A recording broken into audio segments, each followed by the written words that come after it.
ബോധപൂർവം ഒരു നടപടിയാണ്. എന്താണ് ആ നടപടിയിലൂടെ ഉദ്ദേശിക്കുന്നത്? അതിൻ്റെ ആപത്ത് ശരിയായ രീതിയിൽ എല്ലാവരും തിരിച്ചറിയേണ്ടതുണ്ട്.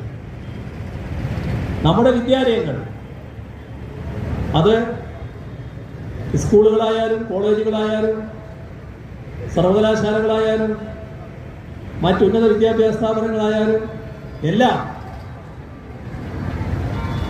മതനിരപേക്ഷതയുടെ വിളനിലമാണ്. കേരളത്തിലെ വിദ്യാഭ്യാസ സ്ഥാപനങ്ങൾക്കുള്ള ഏറ്റവും വലിയ പ്രത്യേകതയാണ് ഈ മതനിരപേക്ഷത തകരണമെന്നാണ് RSSും സംഘപരിവാരും ആഗ്രഹിക്കുന്നത്. പ്രത്യേകിച്ച് കേരളം മതനിരപേക്ഷത ഒരു കോട്ടയായി നിലനിൽക്കുകയാണ്. ഈ കോട്ടയെ പൊളിക്കണം,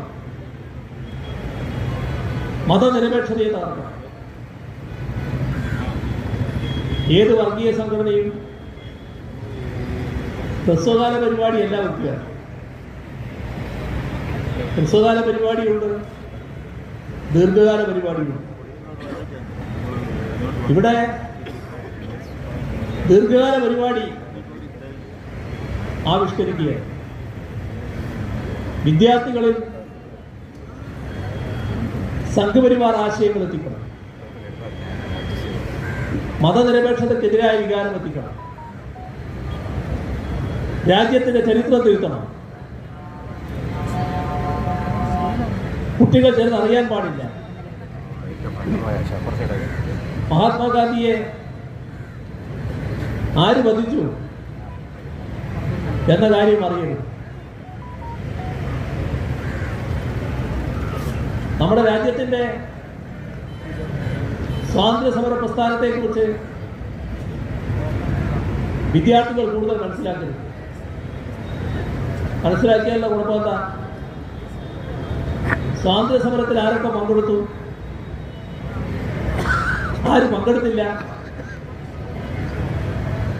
സ്വാതന്ത്ര്യ സമരത്തെ എതിർത്തതാര്,